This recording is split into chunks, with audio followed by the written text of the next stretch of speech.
జీవితానికి సంబంధించిన ఒక గొప్ప రహస్యాన్ని ఇప్పుడు నీకు చెప్పాల్సిన సమయం వచ్చినప్పుడు సందేహించకుండా చెప్పండి డాడీ. కర్ణుడి జన్మరహస్యంలాగా నా పుట్టుక కూడా ఏ సునానుమూర్తితో కారణమని మీకు ఇప్పుడు తెలిసిపోయి బాధపడుతున్నారా? మీ ఆన్సర్ ఏమిటి? నువ్వు డబ్బా రేకుల సుబ్బారావు లాగా దరిద్రపు కొట్టు ప్రశ్నలు వేస్తుంటే నాకు సింగంపల్లి సంగమేశ్వరరావు లాగా నేను చాచి కొట్టాలనిపిస్తుంది. తండ్రి కొడుకుల మధ్య తగదాదు డాడీ. మీరు సుప్రభాతం లాగా తెలివేస్తుంటే నేను క్రికెట్ కామెంటరీ లాగా వినిస్తుంటాను. చెప్పు, ఏమిటా రత్నగిరి రహస్యం? ఏడాది పిల్లాడిగా ఉన్నప్పుడు నువ్వు ఏడుస్తున్నా వినకుండా నేను బొంబాయిలో వదిలేసి నేను మద్రాసు వచ్చేసాను. నేను ఏడుస్తున్నా వినకుండా మీరు అలా బయలుదేరటం న్యాయమే డాడీ? ఇది నా క్వశ్చన్. మీ ఆన్సర్ ఏమిటి? నువ్వు మల్లాప్రగడ మాధవరావు లాగా మధ్యలో మాట్లాడితే నేను తలా వచ్చిన తాతారావు లాగా నిన్ను తన్ని అవతలి పంపించాను. ఇది నా ఆన్సర్. ఆన్సర్ సరిపోయింది. ఆ తర్వాత ఏం జరిగిందో చెప్పు. ఆ రోజు ఎయిర్పోర్ట్ లో ఎవరో ఒక వ్యక్తి తన ఆప్తులకు ఎవరికో సీరియస్ గా ఉందంటూ అక్కడ ఉన్న ఆఫీసర్లందరినీ ఫ్లైట్ టికెట్ కోసం ప్రాధాయపడుతుంది.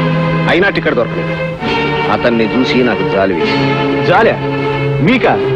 మగాడి కడుపు వచ్చిందన్న ఆశ్చర్యం లేదు కానీ మీకు జాలి కలిగిందంటే మహా ఆశ్చర్యం డాడీ. ఆశ్చర్యమే శేషు. నా టికెట్ అతనికి ఇచ్చి అతన్ని ఫ్లైట్ లో పంపించడం ఆశ్చర్యమే. ఆ ఫ్లైట్ దారిలో కూలిపోవడం ఆశ్చర్యమే. చనిపోయిన వారిలో నా పేరు ప్రకటించడం ఆశ్చర్యమే.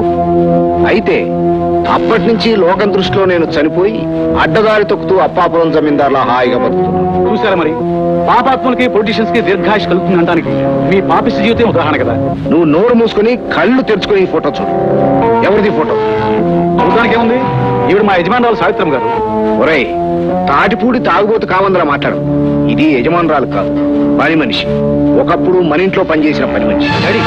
అంతేకాదు, ఈ ఫోటో కూడా చూడు. ఈ ఫోటోలో ఉన్నది రంగారావు, మా నాన్నగారి మొదటి భార్య కొడుకు. అంటే నాకు మారటన్నయ్యా. మాది చాలా పెద్ద ఆస్తి.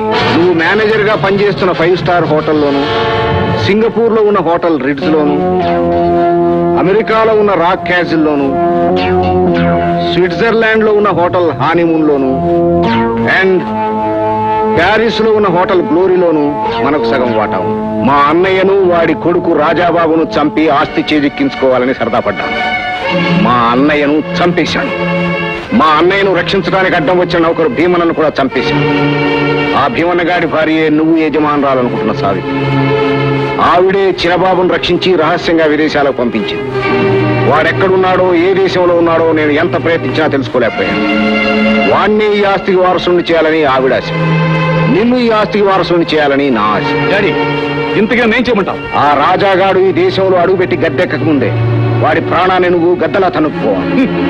మంచి పనులంటే మనకు చేతకావు కానీ మద్దలు చేయడం మంచి అభిప్రాయం.